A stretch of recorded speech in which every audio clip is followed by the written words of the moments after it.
नमस्कार दोस्तों, हम बात करेंगे मैथमेटिकल रीजनिंग गणितीय तर्क शक्ति पार्ट 2 के बारे में। पार्ट 1 इससे पहले हम बना चुके हैं, अगर आपने वो नहीं देखा है तो प्लीज़ उसको ज़रूर देख लीजिएगा। तो आइए शुरुआत करते हैं। क्वेश्चन नंबर 11 तक हम करा चुके थे। क्वेश्चन नंबर 11 भी काफ़ी इंपॉर्टेंट था। अगर आपने नहीं देखे हैं, ये जितने भी हमने क्वेश्चन करा दिए इस टाइप के हमने सब क्वेश्चन करा चुके हैं। अब हम शुरुआत करते हैं क्वेश्चन नंबर 12 से। तो क्वेश्चन नंबर 12 देखेंगे, कितना बढ़िया क्वेश्चन है, ज़बरदस्त क्वेश्चन है। देखिए, एक व्यक्ति के पास 20 पैसे एवं 25 पैसे के सिक्के हैं। यदि उसके पास कुल सिक्के 50 हैं तथा उसका मूल्य 11 रुपये हो, तो बताइए कि 20 पैसे के सिक्कों की संख्या क्या है। तो काफ़ी दमदार क्वेश्चन है, आप देख लीजिए। देखिए, साफ साफ कहा है कि 20 पैसे और 25 पैसे के 50 सिक्के हैं और उनका मूल्य 11 रुपये है। तो ये 20 पैसे वाले सिक्कों की संख्या हमें बतानी है। तो देखिए, इनको इस टाइप के क्वेश्चनों को कैसे करते हैं सॉल्व, तो समझने की कोशिश करें। देखिए, ये क्वेश्चन नंबर हम 12 सॉल्व करेंगे। क्वेश्चन नंबर 12, तो देखिए 20 पैसे वाले सिक्कों की संख्या हमसे पूछी गई है, तो हम मान लेंगे, माना 20 पैसे वाले सिक्कों की संख्या कितनी मान ली हमने, x मान ली। अब देखिए, टोटल तो 50 सिक्के हैं। जब 20 पैसे वाले सिक्के x हैं और टोटल सिक्के हैं 50, तो 25 पैसे वाले कितने बचे, तो 25 पैसे वाले सिक्कों की संख्या कितनी आ जाएगी, 50 माइनस x। ये बात तो आप समझ गए होंगे, क्योंकि जब टोटल 50 है, 20 पैसे वाले की संख्या हमने x मान ली, तो 25 पैसे वाले कितने बचे, 50 माइनस x।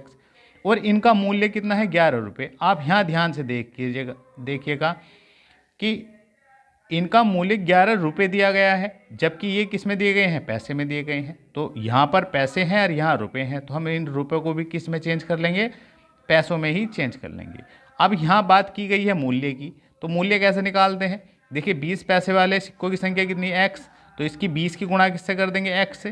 तो कितना आ जाएगा हमारा, ये 20x, इसका मूल्य निकल कर आ गया। और 25 पैसे वालों का ये है, तो इनका कितना आ गया, 25 और ब्रैकेट में 50 माइनस x। और इन दोनों का जोड़ कितना है, 11 रुपये है। 11 रुपये, और रुपये को किस चीज़ में बदल देंगे, 100 से गुणा करके पैसे में, क्योंकि एक रुपये में 100 पैसे होते हैं।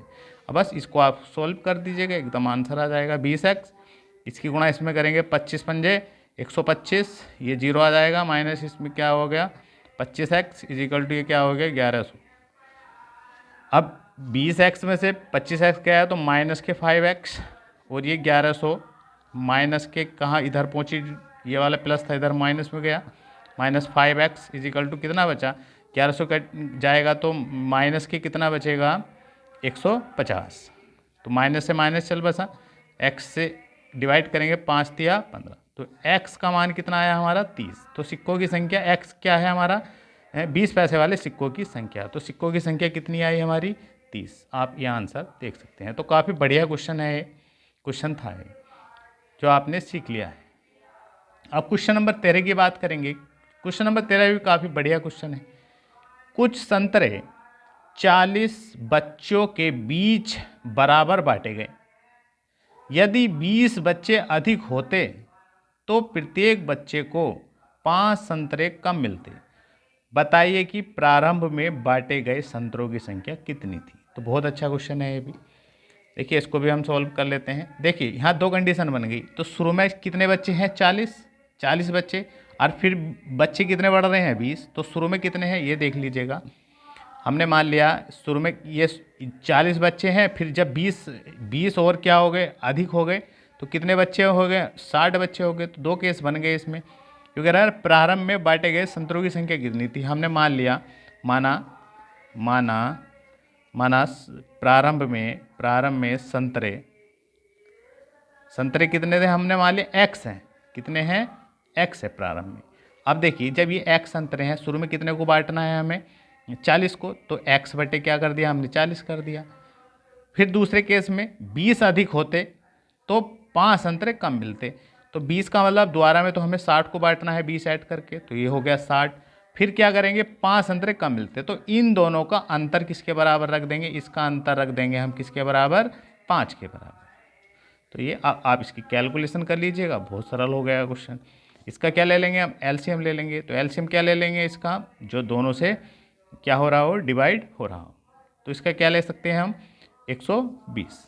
तो 40 से इसको डिवाइड करेंगे तो 3 आ जाएगा, 3x माइनस 6 दूनी 12, यहाँ क्या आ जाएगा 2x इजिकल टू 5। तो कितना बचा यहाँ, x बटे 120 इजिकल टू 5।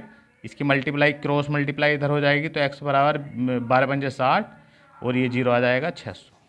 तो आप देख लीजिए इसका आंसर क्या हो जाएगा, कितना, 600। तो बढ़िया क्वेश्चन था। अगला क्वेश्चन नंबर 14, देखिए कितना बढ़िया क्वेश्चन है। क्वेश्चन नंबर 14 भी, मेरे पास कुछ मिठाइयाँ हैं जिसे मैं वितरित करना चाहता हूँ।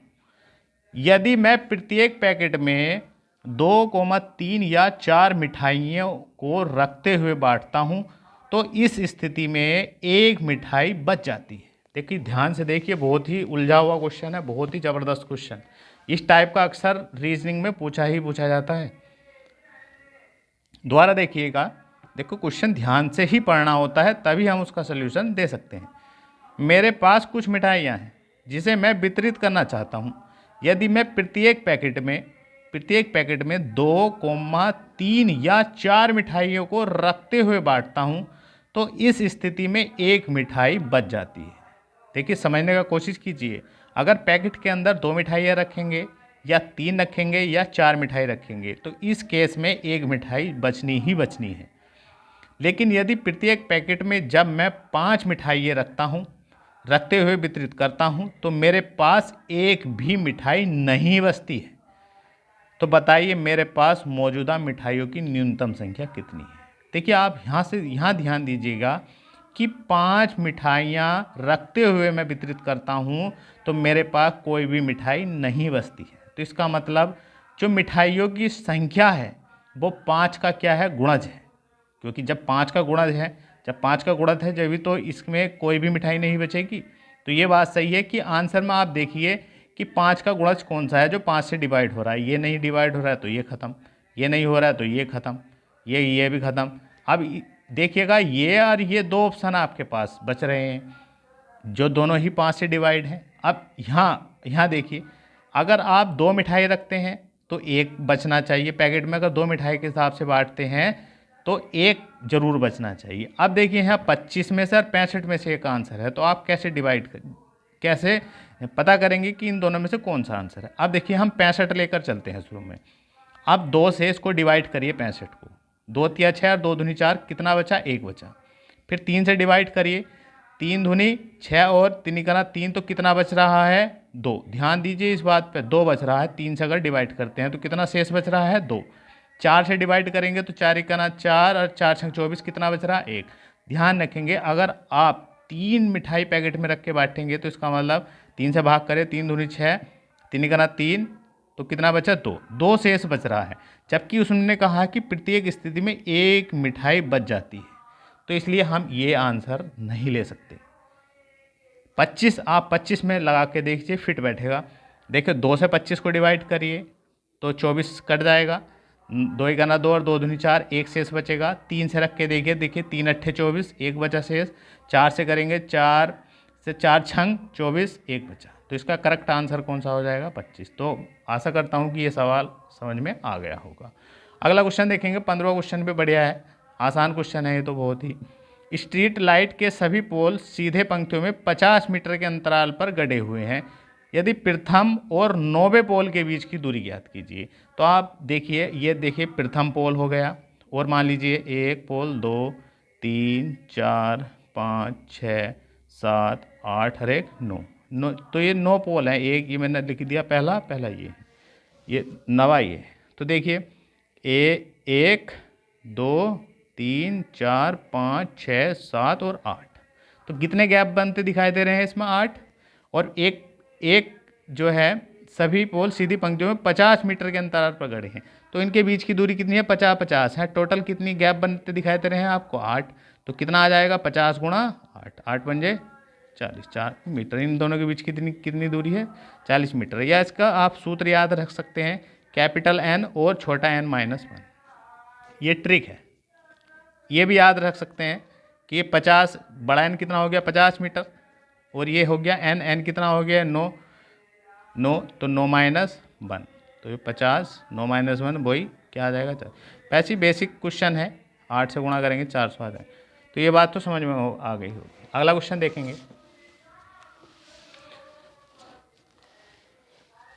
देखिए इस टाइप के क्वेश्चन भी आते हैं काफ़ी परीक्षाओं में। यहाँ देखिएगा ये क्वेश्चन है, एक व्यावसायिक सम्मेलन में 10 व्यक्तियों ने भाग लिया। सम्मेलन के अंत में प्रत्येक व्यक्ति ने प्रत्येक व्यक्ति के साथ हाथ मिलाया। बताइए इस दौरान कुल कितनी बार हाथ मिलाए गए। देखिए इस टाइप का क्वेश्चन, ये हाथ मिलाने वाले क्वेश्चन है, ये काफ़ी रूप में आते हैं, इनके कई रूप हैं। मैं किसी अलग वीडियो में आपको इसके सभी जितने भी टाइप आते हैं इसके, मैं उनके बारे में भी आपको बता दूंगा।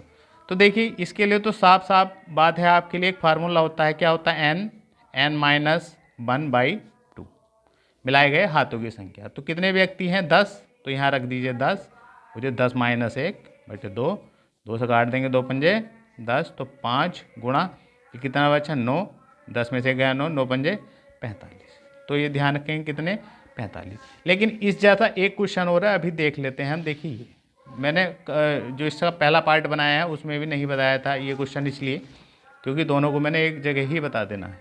अब यहाँ देखिए एक पार्टी में प्रत्येक ने प्रत्येक को एक एक गिफ्ट दिया। यदि वितरित किए गए कुल गिफ्टों की संख्या 90 थी तो पार्टी में कुल कितने व्यक्ति शामिल थे। देखिए ये क्वेश्चन और ये जो हमने बताया ये अलग क्वेश्चन है, कभी ये सोचो कि एक ही है। यहाँ पर हमने कौन सा फार्मूला यूज किया है, n माइनस 1/2। यहाँ पर हमने जो फार्मूला यूज किया है वो n माइनस 1/2 किया है। लेकिन इस क्वेश्चन में आप ध्यान से देखिएगा, इसमें और अलग किया गया है। देखिए यहाँ टोटल गिफ्टों की संख्या 90 दी गई है, तो कह रहा है कुल कितने व्यक्ति हैं। तो इस टाइप का अगर क्वेश्चन आ जाए तो इस टाइप के क्वेश्चन करने के लिए आपको क्या करना होता है, मान लें व्यक्तियों की संख्या n है तो क्या हो जाएगा n माइनस 1 बराबर कितना रख देंगे 90, जो संख्या है वे वाली गिफ्टों की, इसके रख देंगे, इसकी कैलकुलेशन कर लेंगे बस, इसके अंदर गुणा कर लेंगे n² minus n is equal to 90। इसको इधर ले आएंगे, ये क्या बन गई हमारी द्विघात समीकरण बन गई, गुणनखंड का सवाल बन गया। 90 का टुकड़े जो यहाँ बना जाए तो क्या हो जाएगा n², यहाँ रख देंगे 10। देखिए इसके फैक्टर करेंगे 10 नम 90, तो 10 में से 9 10 माइनस अगर 9 करते हैं तो कितना बनता है 1, क्योंकि यहाँ पर 1 ही है ना इसके आगे, कौन गुणांक जो है इसका। तो 10 माइनस 9 कर देंगे इसको, और इसके n माइनस के इक्वल टू 0, n² माइनस की इसके अंदर गुणा करेंगे तो 10n माइनस के 9n और माइनस के 90 इक्वल टू 0। देखिए यहाँ माइनस n तो अंदर अटैक करेगा तो यहाँ क्या हो जाएगा प्लस हो जाएगा, ये n है प्लस 9n माइनस के 90 इक्वल टू 0। यहाँ से n कॉमन ले लेंगे, n माइनस 10 प्लस के 9 तो n माइनस के 10, तो ये कॉमन आ गया n माइनस के 10 और ये आ गया हमारा n प्लस 9। तो देखिए हम ये फैक्टर लेंगे 0 के बराबर, तो n माइनस 10 इक्वल टू 0, तो n बराबर क्या आ गया 10। देखिए ये इसलिए नहीं लेने की क्योंकि n प्लस 9 बराबर 0 लेंगे तो n बराबर क्या आ जाएगा माइनस के 9, जबकि माइनस के 9 संख्या नहीं ले सकते हम माइनस में, तो कितना आ जाएगा 10। तो कितने व्यक्ति हैं 10। तो आशा करता हूँ ये क्वेश्चन आपको समझ में आए होंगे। अब आप देख लीजिए अगले जो हम पार्ट लेकर आएंगे उसमें और भी दमदार क्वेश्चन आपको देखने को मिलेंगे। देखिए एक कछुआ 4 घंटे में इतने चलता है और इतने मिनट विश्राम करता है। आप देख लीजिए कितने ज़बरदस्त क्वेश्चन हैं, सारे ही क्वेश्चन हम प्रत्येक क्वेश्चन आपको सॉल्व कराएंगे। यदि आप हमारे चैनल पर पहली बार आए हैं तो प्लीज़ चैनल को सब्सक्राइब कर लीजिए और हमारी वीडियो को लाइक ज़रूर कीजिए, जिससे हमें भी मोटिव आता रहे आपके लिए अच्छी जो ट्रिकें हैं सब टाइप के क्वेश्चन रीजनिंग में हम आप तक पहुंचा सकें। तो मिलते हैं नेक्स्ट वीडियो में, तब तक के लिए